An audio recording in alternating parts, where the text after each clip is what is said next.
मजदूर यूनियन के प्रधान दिलीप चक्रवर्ती दा, हमारा बहुत अजीज दोस्त बड़ा भाई आशीष दा, आपका महामंत्री, हमारे बहुत सारे पुराने साथी आज भी पदाधिकारी हमारे बीच में हैं, भाभी जी हम लोग बीच में हैं, बहुत प्रणाम आपको। यहाँ पर उपस्थित युवा शक्ति, महिला शक्ति, अभी ये हमारी महिला शाखा की सेक्रेटरी मयूरपुंग सेकिया जी ने स्वागत किया, आपका मैं बहुत बहुत धन्यवाद, आपकी पूरी ब्रांच को बहुत धन्यवाद। बहुत सारी बातों पर अभी आशीष दा ने, दिलीप दा ने आपको बताया, और आज के ज़माने में चाहे जो भी हो, हर कोई अपना अच्छा बुरा अच्छी तरीके से जानता है। चुनाव के दिनों में कई हुई बातों पर मंथन तो होता है, लेकिन लोगों को कभी कभी विश्वास नहीं होता। लेकिन ऑल इंडिया लिंक फेडरेशन उनमें से नहीं है। ऑल इंडिया लिंक फेडरेशन जो कहता है उसको करने का काम करता है। हम लोगों ने जो कहा है वो किया। हमें याद है कि 2007 में हम मुरादाबाद में एक मीटिंग कर रहे थे और वहाँ मैंने ये बात कही कि अगर आप हमारी यूनियन को अकेले यूनियन के रूप में जितवा करके भेजें तो हम कोशिश करेंगे कि रेलवे में रेल कर्मचारी रिटायर होकर के पेंशन लेकर के अपने घर जाए और उसका बेटा नौकरी में आए।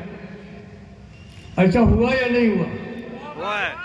तमाम लोग लालजेट में 86,000 से ज़्यादा लोग जो है भर्ती होकर के आज रेलवे में नौकरी कर रहे हैं। हमारा यूनियन सिंगल यूनियन आया, नार्दर्न रेलवे पे ही नहीं, 9 जोन में हम लोग सिंगल यूनियन, 9 जोन में हम लोग सिंगल यूनियन।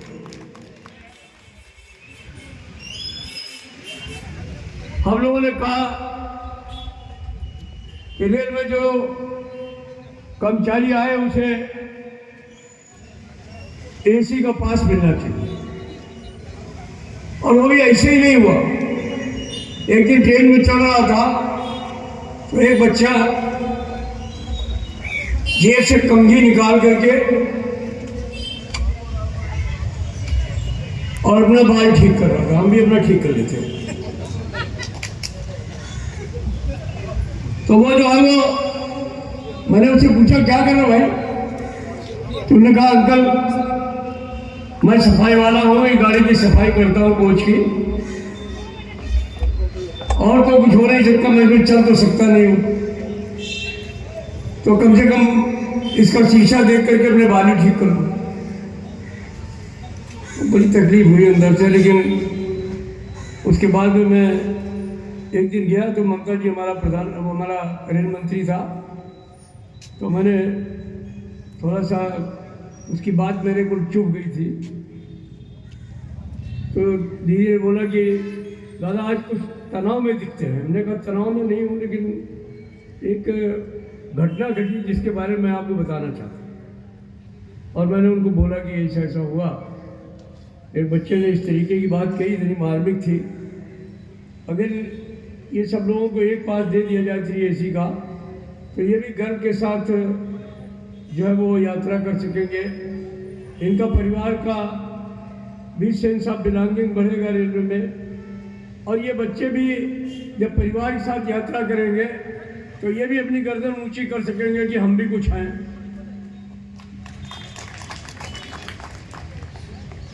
तो दीदी ने कुछ रिएक्शन तो नहीं दिया इमीडिएटली, मूड़ी खिला दिया, 2 मुट्ठी चाय पिला दिया, और मैं अपने यहाँ चला गया। वो ना चली गई। 5-6 दिन के बाद में एक दिन फ़ोन आया कि दादा हमने सबका पास एक कर दिया। वो पास मिलता है ना?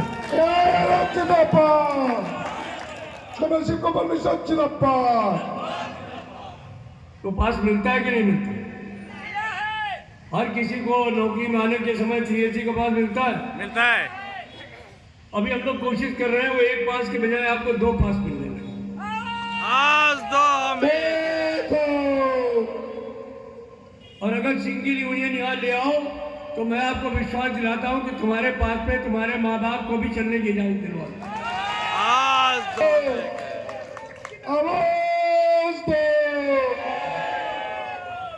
माँ को तीर्थ यात्रा कराने के लिए बाप के मरने का इंतजार नहीं करने देंगे। उसके जिंदा रहते ही दोनों को पास पर तीर्थ यात्रा में ले जाने का इंतजाम करेंगे।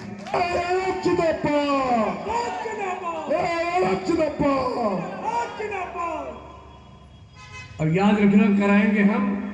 याद एक बड़ी समस्या ये है कि काम हम कराते हैं और गोदी में लेकर के कोई दूसरा चला जाता है। जिनको बच्चे पैदा करने की हैसियत नहीं है वो लोग हमारे बच्चे को ले जा करके अपना बच्चा बनाते हैं।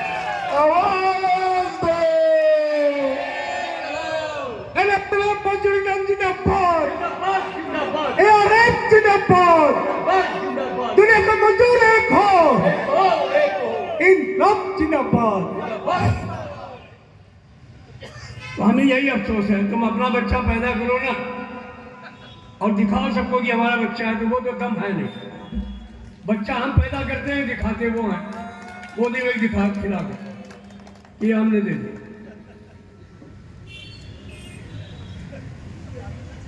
तो मेरा कहने का तात्पर्य है कि मुझे ये कभी कभी बड़ी तकलीफ होती है कि एक झूठ होता है, एक झूठ का पुलिंदा होता है, एक पूरा झूठिस्तान होता है। तो ये ऐसा संगठन है इस भारतीय रेल पे, वो समूचा झूठिस्तान है।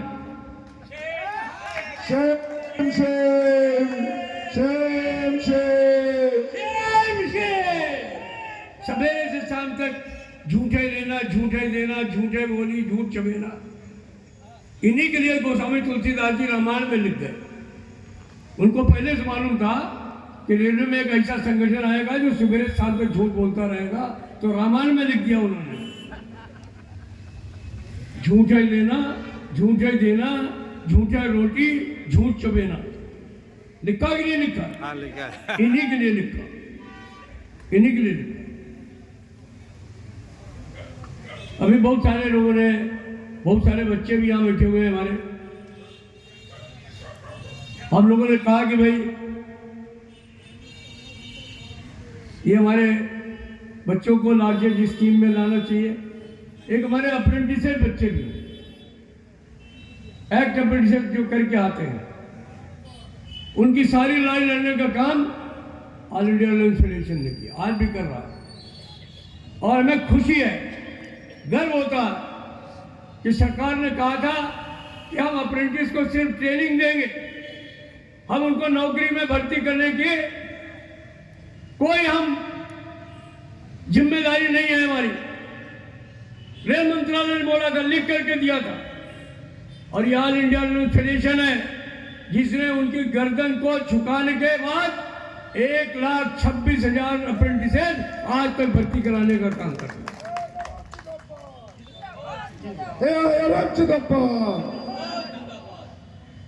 आज वो हमारे बच्चों की तरह भारतीय रेल की सेवा कर रहे हैं और यूनियन के लाल झंडे को पकड़ करके भी चल रहे हैं। क्योंकि उनको महसूस होता है, जानते हैं कि हमारे लिए जो इन लोगों ने किया है, तो हमें भी इनके लिए कुछ न कुछ करना चाहिए। हम लोग किसी जेब की तरफ नहीं देखते, हम लोगों का काम चंदे से ही चल जाता है। हम किसी राजनीतिक दल की कोख से भी नहीं पैदा हुए। हम एक स्वतंत्र आत्मनिर्भर और प्रजातांत्रिक संगठन है। हमें किसी पॉलिटिकल पार्टी ने नॉमिनेट नहीं किया। हमारे साथी हमारा चुनाव करते हैं, तो इसलिए हमारे ऊपर किसी पॉलिटिकल पार्टी का दबाव भी नहीं। हमारी पार्टी अगर कोई भी है तो वो हमारे सदस्यों की है, जो हमको चंदा देते हैं, जिन्होंने लाल झंडे को पकड़ा है और जो इन्हें मजदूर यूनियन को आगे बढ़ाने का काम कर रहे हैं, वही हमारी पार्टी। इनकलाब जिंदाबाद, इनकलाब जिंदाबाद। हमको जो वो बताएंगे वही हम लोग करेंगे, वही हमारी चीजों को तय करने का काम करते हैं। वो जो है वो दूसरा नहीं है जो हमारी नीतियों को तय करे। हमारी नीतियां तय करेगा तो हमारा मेंबर करेगा, हमारा साथी करेगा। कोई राजनीतिक दल हमारी नीति तय नहीं कर सकता।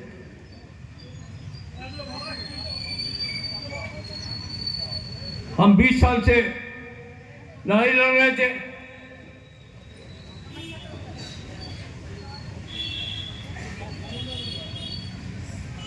दिसंबर 2003 को एक ऑर्डर निकाल करके जसवंत सिंह उस समय वित्त मंत्री थे और माननीय अटल बिहारी वाजपेयी उस समय भारत के प्रधानमंत्री थे, एनडीए की सरकार थी। एक ऑर्डर निकाल करके उन्होंने कहा कि 1 जनवरी 2004 के बाद जो लोग भी भर्ती होंगे वो नई पेंशन स्कीम में आए, वो कॉन्ट्रीब्यूटरी पेंशन स्कीम, वो कॉन्ट्रीब्यूटरी पेंशन स्कीम हो।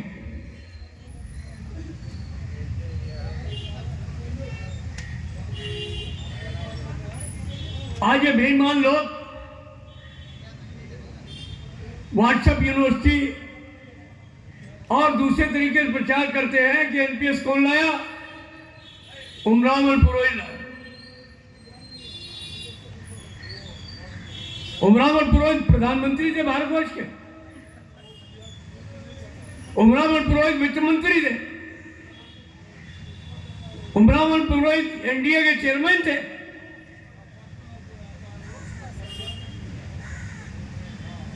किताबें लिखते हैं अपने यूनियन की तो उसमें कसीदे पढ़ते हैं कि उमराव पुरोहित जैसा नेता नहीं हुआ अभी तक।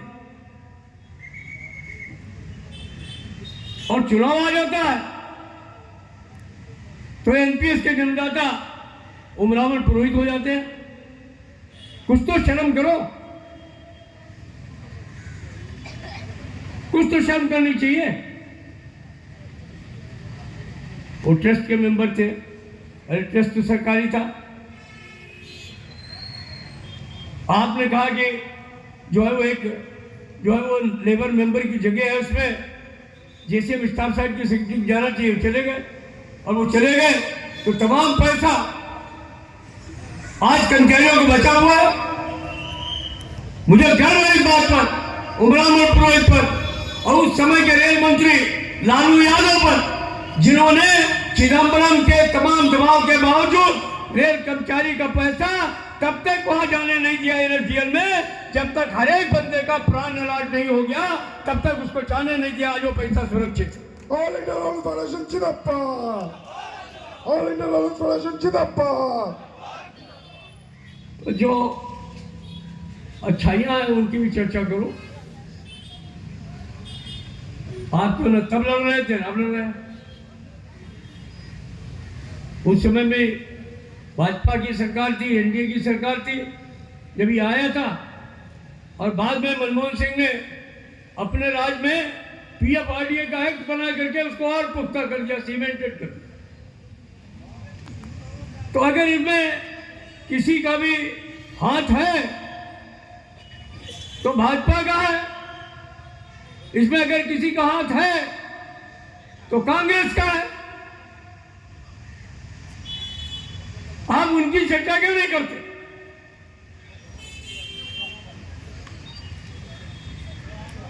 आपकी कोख से पैदा हुआ एनपीएस, आप उसकी चर्चा नहीं करेंगे, आपको उमराव पुरोहित नजर आ जाते। तो ये चीजें उचित नहीं है, इस तरीके का माहौल बनाना ठीक नहीं। जो हकीकत है उसका बयान करिए। झूठे चार्जेस लगाना, दोषारोपण करना और वो भी चुनाव के समय करना, ये उचित नहीं है।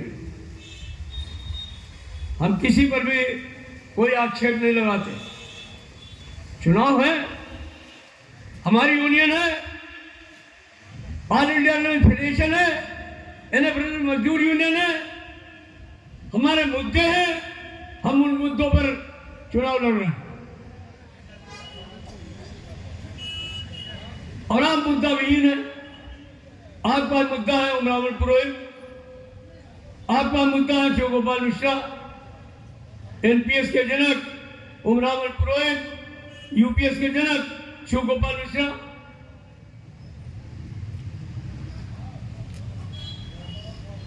अगर हम ही लोग जनक हैं तो तुम क्या कर रहे हो? Shem Shem Shem. बंद करो अपनी दुकान। अगर हम जनक हैं और तुम कुछ कर ही नहीं पा रहे हो तो फिर ऐसा क्यों कर रहे हो? हमने आप में से कितने लोग पूरी गए थे? जरा हाथ उठाइए। पूरी में जो अधिवेशन था उसमें कितने लोग गए? जरा हाथ उठाइए। काफी लोग गए। हाथ नीचे कर लीजिए। देखिए हमारी 2 बहनें भी गई थी पूरी में। हम लोगों ने जगन्नाथ जी की नगरी में संकल्प लिया था कि नहीं लिया था कि अगला साल जो होगा वो संघर्ष का साल होगा और पूरा का पूरा साल जो है वो पुरानी पेंशन बहाली के लिए समर्पित होगा। ये हमने निर्णय लिया था या नहीं लिया था? हाँ लिया था। लिया था ना? हाँ। और उसके बाद 21 जनवरी को दिल्ली में एक अधिवेशन करके हमने तमाम केंद्र सरकार के कर्मचारियों को, राज्य सरकार के कर्मचारियों को, निगम के कर्मचारियों को, ऑटोनोमस बॉडी के कर्मचारियों को, 36 संगठनों को एक साथ एक मंच पर ला करके joint forum for restoration of old pension scheme का निर्माण किया, जिनमें एक ये भी शामिल था जो कभी लड़े नहीं। लेकिन हमने कहा नहीं, लड़े या ना लड़े लेकिन साथ रखने जरूरी। इनका किरदार बाद में सामने आ जाएगा। आपने 1 करोड़ पूरे देश से तमाम लोगों ने प्रतिवेदन भारत सरकार के राष्ट्रपति माननीय द्रौपदी मुर्मू जी को भेजने का काम किया ऑनलाइन। और ऑल इंडिया फेडरेशन की अपने यूनियंस ने अपने अखबार वाले से, दूध देने वाले से, बनियों से, आम आदमी से इन प्रतिवेदनों को भिजवाने का काम किया और खुशी खुशी भेजा उन्होंने। अखबार वाले ने कहा कि अगर ये पेंशन बंद हो जाएगी आपकी तो आप जो है वो अखबार नहीं लेंगे। दूध वाले ने कहा अभी 2 किलो लेते हो फिर आधा किलो हो जाए, पेंशन नहीं मिलेगी। बनिया ने कहा राशन कम हो जाएगा, इसलिए हमारा भी उसमें हिस्सा। अल्टीमेटली ये सब काम आपने किया। कभी आपने ये जो दूसरे साथी हैं उनको ये सब करते हुए देखा? इन्होंने कोई प्रतिवेदन दिया? मैं पूछना चाहता, बताइए ना। नहीं दिया। साथियों को मालूम नहीं, हमको लगता एक भी नहीं दिया, शामिल नहीं हुआ। आपने यूनिट लेवल पे प्रदर्शन किए, आपने राज्य में, आपने अपने कलेक्टर के यहां प्रदर्शन किए, आपने राज्य की राजधानी में प्रदर्शन किए। मैं भी आपके एक प्रदर्शन में यहां शामिल हुआ।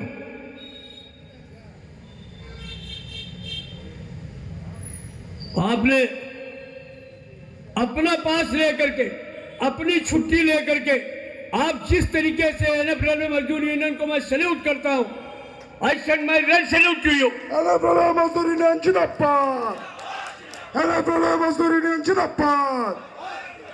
इतनी बड़ी संख्या में महिला साथी, हमारे पुरुष साथी, युवा शक्ति, जिस तरीके से आप रामलीला मैदान में आए और उस रामलीला मैदान को आपने पूरा लालो लाल करने का काम किया, मैं आपको सलाम करता हूं, आपके जज्बे को सलाम करता हूं। आवाज दो। उसी का परिणाम था कि निर्मला सीतारमण जी को कमेटी बनानी पड़ी। इन आंदोलनों में आपने जब मसाल जुलूस निकाल रहे थे, आप प्रदर्शन कर रहे थे, तो कभी इन साथियों को प्रदर्शन करते हुए देखा जो आज चुनाव लड़ रहे? देखा आपने? नहीं देखा ना? मलाई चाहिए, मलाई चाहिए, मलाई। हमेशा यही करते हैं। 60 में वही किया, 68 में वही किया, 74 में वही किया। चर्चा बेटा सूली पे भला करे भगवान। शुरू में लगे रहते हैं, हाँ हम भी लड़ेंगे, हम भी लड़ेंगे, और जब लड़ाई होने लगती है तो धीरे से वो पटरा लगा करके और पटरे को धीरे से खींच लेते हैं। Shem Shem Shem Shem. गाली के अंदर, चोट के बाहर, ये इनका वो है। अब कमेटी बैठ गई तो नेशनल काउंसिल स्टाफ साइड को जाना ही था डिस्कशन करने के लिए। उन्होंने बुलाया, हम लोग गए। उस कमेटी के भी लीडर वही हैं, मैं स्टाफ साइड सेक्रेटरी हूँ। मेरी जिम्मेदारी है, जिम्मेदारी तो उनकी भी है। कन्फेडरेशन के लोग भी थे, अकाउंट्स ऑडिट के लोग भी थे, इनकम टैक्स कस्टम के प्रतिनिधि भी थे, डिफेंस के सिविलियन एम्प्लॉयज के प्रतिनिधि भी थे। बराबर डिस्कशन हुआ। 2-3 मीटिंगें को पूरे तौर पे विफल हो गई, क्योंकि हम लोग कहते थे कि हमें गारंटीड पेंशन चाहिए, वो कहते थे ये संभव नहीं है, ये तो जो है वो कॉन्ट्रीब्यूटरी पेंशन है, ये आप उम्मीद मत करिए। अल्टीमेटली आप सब लोगों ने हड़ताल के लिए बैलेट लिया या नहीं लिया? लिया था। लिया। दूसरे लोगों ने भी लिया था? नहीं लिया था। 1 मई को हड़ताल का निर्णय हो गया कि 1 मई को हड़ताल करेंगे। जब हड़ताल का निर्णय हो गया तो सरकार से फिर न्योता आया कि भाई क्या कर रहे हैं, इस समय कोई सरकार नहीं है, आप हड़ताल करेंगे। हमने कहा नहीं, जो सरकार है भले चुनाव लड़ रही है तो क्या हुआ, लेकिन हम हड़ताल पर तो जाएंगे। अल्टीमेटली उन्होंने बातचीत फिर शुरू करा, और तब जो है वो बातचीत में कुछ नजर आया कि वो कहना क्या चाहते हैं। तब उनका प्रस्ताव आया। उनका प्रस्ताव क्या था कि 40% आपको पेंशन के रूप में हम देंगे। 40% डीएलए रिलीफ थे, लेकिन 40% थे। फैमिली पेंशन के नाम पर 30% देंगे, कुल जमा 30%, और मिनिमम पेंशन के नाम पर कुल जमा कितना देंगे? 5,000।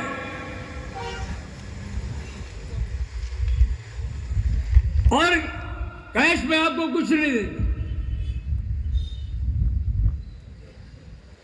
तो भाई हम लोगों ने भी अपनी शर्त रख दी। हमने कहा हमारी शर्त यह है कि हम 50% जो सैलरी है, जो ओपीएस में लोगों को मिलती है, सैलरी का 50% और महंगाई राहत मिला करके अगर हमें आप नहीं देते हैं तो हमारा आपका कोई समझौता नहीं होगा। यही हमारी लक्ष्मण रेखा है, आपको समझ लेना चाहिए। 40-40% पे कोई समझौता नहीं हो सकता। और हम लोगों ने ये भी कह दिया कि ये जो 30% आप पेंशनर के मरने के बाद उसके परिवार को दे रहे हैं, तो हम उनको भूखा मरते हुए नहीं छोड़ सकते। 60% से कम पे हम नहीं माने। हम 15,000 रुपए की डिमांड कर रहे थे मिनिमम पेंशन की, लेकिन उन्होंने कहा ओपीएस में 9,000 रुपए मिलती है, आप लोग आपस में लट चलवाएंगे क्या? फिर भी 10,000 रुपए पर जाकर के समझौता हुआ। लेकिन चूंकि मूल 40% और 50% की लड़ाई थी तो वार्ता टूट गई थी। हम लोगों ने कहा कि हम समझौता नहीं करेंगे, अब हम लड़ाई की तैयारी करते हैं और अपना आप जो मर्जी आए करें। अब मुझे नहीं मालूम उसके बाद क्या हुआ, लेकिन 21 अगस्त को एक फरमान आया जिसमें कहा गया कि माननीय प्रधानमंत्री जी बात करना चाहते हैं। तो 24 अगस्त को हम लोग गए वहाँ मिलने के लिए, और जब वहाँ गए तो माहौल थोड़ा बदला हुआ था। प्रधानमंत्री जी आए, उन्होंने बड़े सहज भाव से कहा कि भाई हमको मालूम हो गया कि आप लोग क्या चाहते हैं। मैंने इनसे बोल दिया है कि जब 40% आप दे रहे हो तो 50% में क्या प्रॉब्लम है, क्यों लड़ाई लड़ रहे हो। तो जब प्रधानमंत्री ने ये बोल दिया, उन्होंने कहा कि हमने आपकी सब मांगे मान ली। तो हमारे पास में विकल्प भी नहीं था कोई। इससे पहले एक दिन बात हो भी चुकी थी। यही फाइनेंस सेक्रेटरी जो उसके चेयरमैन थे, उन्होंने कहा कि आपको ओपीएस से इतना प्यार क्यों है। तो हम उनको कह चुके थे हमको ओपीएस से प्यार नहीं है, ओपीएस के जो फीचर्स हैं उनसे प्यार है। जो ओपीएस में मिल रहा है उससे हमको प्यार है। Commercial Global Mission जिंदाबाद। जिंदाबाद जिंदाबाद Commercial Global Mission जिंदाबाद। जिंदाबाद जिंदाबाद। आप उसको हमको दे दीजिए, चाहे जिस मर्जी हो नाम से दे दीजिए। एपीएस एश्योर्ड पेंशन स्कीम के नाम से दे दीजिए, जीपीएस गारंटीड पेंशन के नाम से दे दीजिए। अगर ये भी नाम नहीं पसंद है तो एमपीएस के नाम से दे दीजिए। एमपीएस क्या होगा? मोदी बचत सिस्टम। Modi pension scheme. बहुत अच्छा है। ये जिसने बताया उसको एक चॉकलेट देना इनाम में। तुम्ही ने बताया?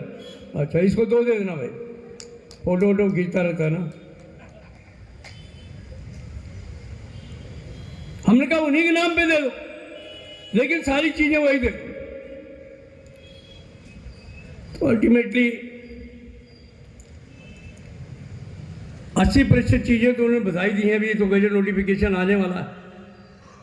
लेकिन एक विषय ऐसा है जिसको कि हम लोगों ने प्रोटेस्ट किया, वो ये है कि वो 35 साल की सीमा रेखा बना रहे थे।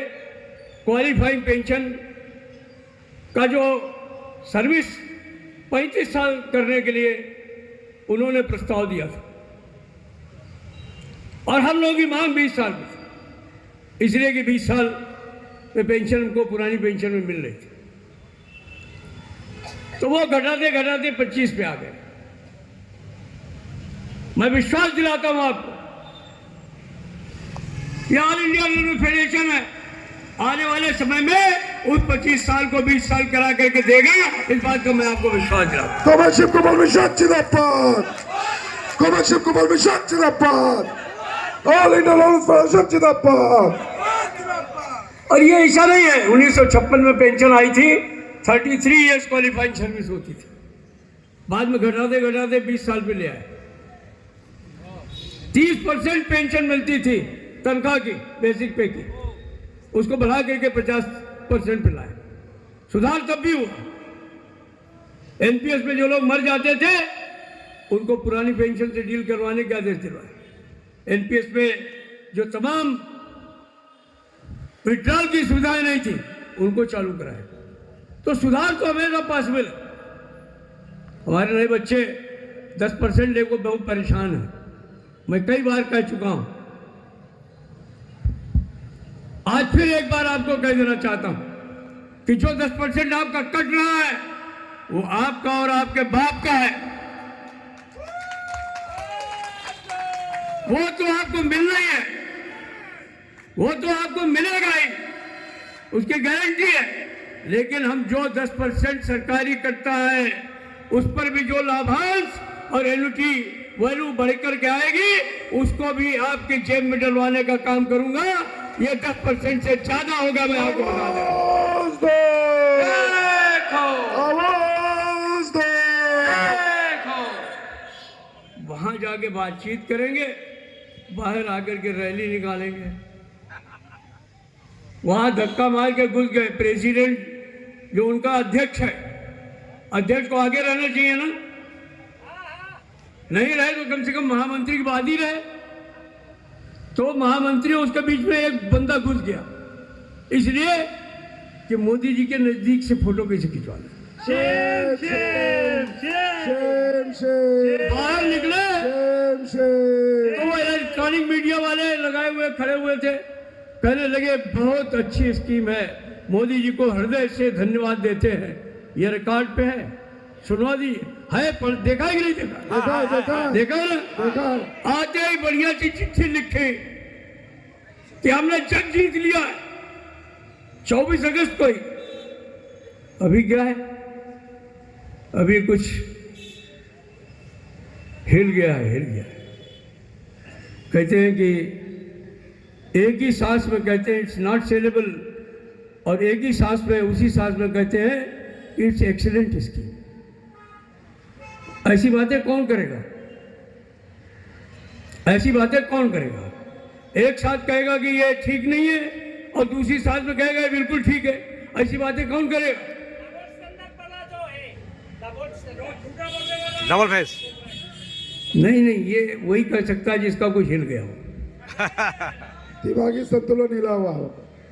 अगर मेंटली साउंड व्यक्ति ऐसी बातें नहीं करेंगे तो कोई मेरे से ये उम्मीद करे कि मैं झूठ बोलूं, अपने लोगों को वो करूं, उनके लिए तो प्रॉब्लम है, मैं समझ रहा हूं।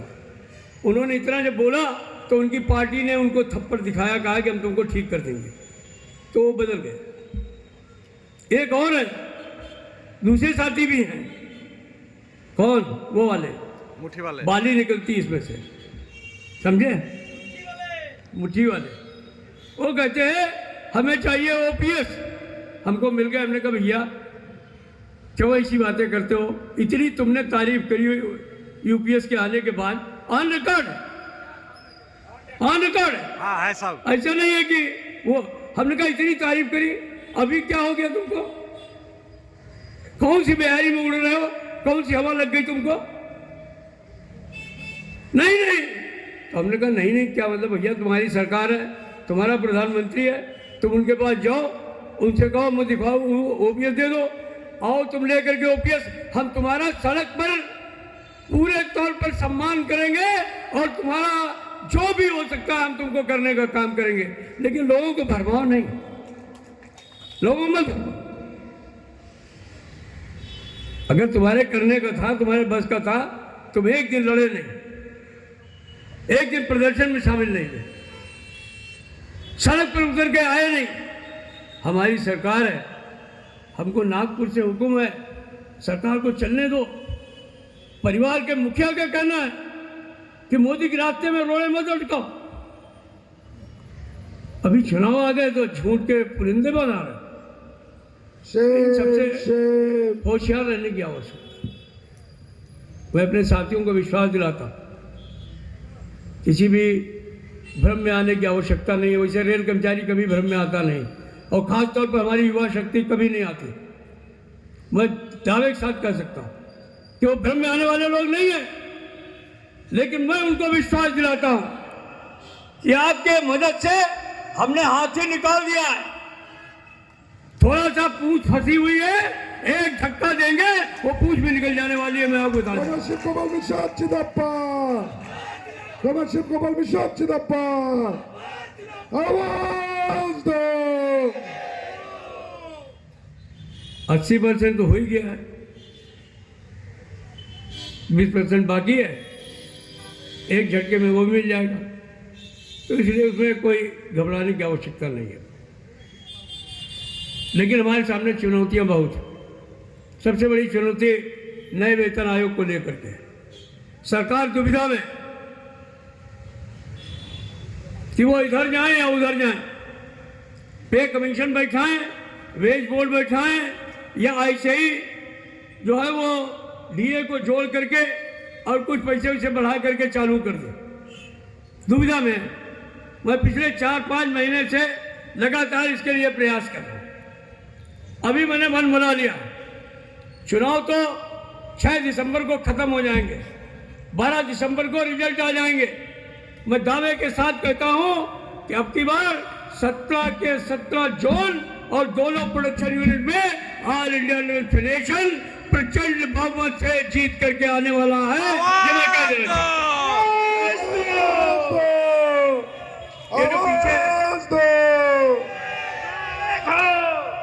ये जो हमारे पीछे साथी बैठे हुए हैं, इनको कोई शक है?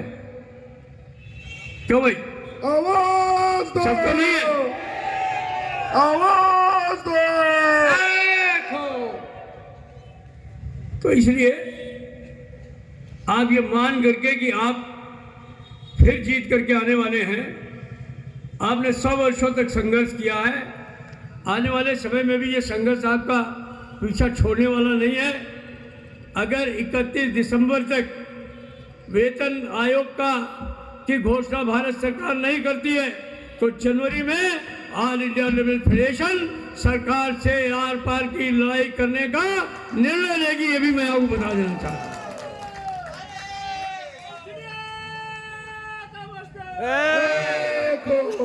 लड़ेंगे ना? लड़ेंगे। नया वेतनमान चाहिए ना? चाहिए, भत्ते बढ़ करके चाहिए, चाहिए, नया मल्टीप्लाइंग फैक्टर चाहिए, चाहिए। तो अगर सब कुछ चाहिए तो फिर इस चक्का छाप पर मुहर लगानी पड़ेगी, शक्के को विजयी बनाना पड़ेगा, ऑल इंडिया लेवल फेडरेशन को मजबूत करना होगा। दादा यही तो मुश्किल है। जब हमारा स्टीम इंजन गर्म होकर के चलने की स्थिति में होता है तो उसको जो है उसका फायर ड्राफ्ट करने के लिए कोई कोई आ जाता है। अच्छा, अभी हमारा अध्यक्ष है, दिलीप गाँव होता तो मैं इससे लड़ लेता, लेकिन अध्यक्ष है तो मैं लड़ नहीं सकता। तो मैं सिर्फ 2-3 बातें कह करके अपनी वाणी को विराम दूंगा। एक तो यह है कि हमारे तमाम ट्रैकमैन साथी हैं, हमने उनके लिए 4 ग्रेड स्ट्रक्चर कराया। अभी पॉइंट्समैन के लिए भी 4 ग्रेड स्ट्रक्चर हो गया है। 15 दिन के अंदर उनकी चिट्ठी फाइनेंस मिनिस्ट्री से आ जाएगी, उनको भी 4 ग्रेड स्ट्रक्चर मिल जाएगा अपने तमाम पॉइंट पर।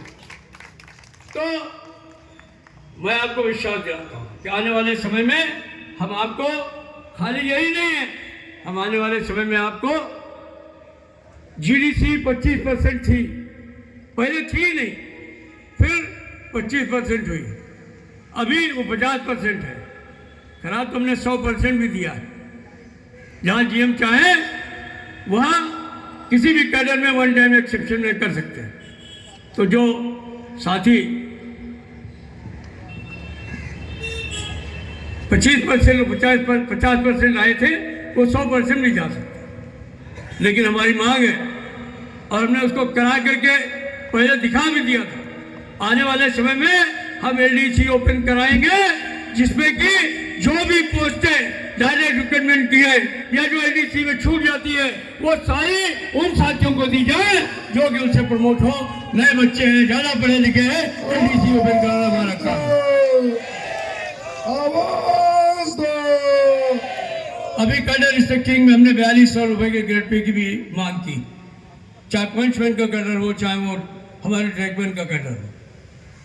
फीमेल और मेल जो आज 2800 में है वो सारे के सारे 4200 में लाए। हमने जो तमाम MCM साथी हैं उनको भी 4200 के बजाय 4600 के ग्रेड पे डिमांड करने का काम किया। तो अभी कैडर स्ट्रक्चरिंग में तमाम लोगों को उसका लाभ हो।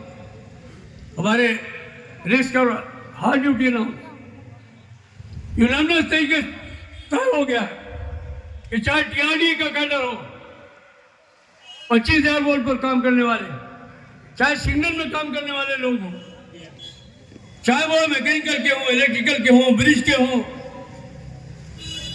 हर कैडर में सेफ्टी कैटेगरी में लोग काम कर रहे हैं, उन सबको रिस्क और हार्ड ड्यूटी अलाउंस देना होगा। अभी शंकर जी की जटाओं में है, भगीरथ बनना पड़ेगा, जटाओं से निकाल करके और आपकी गोदी में डालने का काम ऑल इंडिया लेवल फेडरेशन करेगा, ये मैं आपको विश्वास है। इनकलाब जिंदाबाद, इनकलाब जिंदाबाद। हमारी तमाम महिला साथी हैं, छठे पे कमीशन ने उनको CCL जो है वो 2 वर्ष सवैतनिक अवकाश मिला था। 7वें वेतन आयोग ने दूसरे साल में 20% की कटौती कर ली। अपनी तमाम बहनों को, बच्चियों को आश्वस्त करना चाहता हूं कि उनका पूरा का पूरा 2 साल का संवैतनिक सीसीएल उनको वापस कराने का काम होगा। Commercial Commercial Mission जिंदाबाद। Commercial Commercial Mission जिंदाबाद। उनके वर्क प्लेस सुरक्षित हो, उनके हाइजीनिक कंडीशंस में सेपरेट टॉयलेट्स हो, चेंज रूम हो, ये सारी व्यवस्थाएं कराना हमारे लोगों का धर्म है। तो ये तमाम जो स्थितियां हैं आने वाले समय में वो ऑल इंडिया लिंक फेडरेशन कराने का काम करेगा। तो इसलिए बहकाने में आने वाला समय नहीं है। हम जो लेते हैं लड़ करके लेते हैं। संघर्ष हमारे खून में है, संघर्ष हमारे डीएनए में है। आज प्रिय गुप्ता, आज रकाल दास गुप्ता जैसे शख्सों को याद करने का दिन है जिन्होंने हमें संघर्ष करना सिखाया, लड़ना सिखाया, जेल जाना सिखाया। हम उससे डरते नहीं हैं, लेकिन उन लोगों के बारे में भी याद रखिएगा जिन्होंने हमेशा हमारे पीठ पर छुरा भोंकने का काम किया।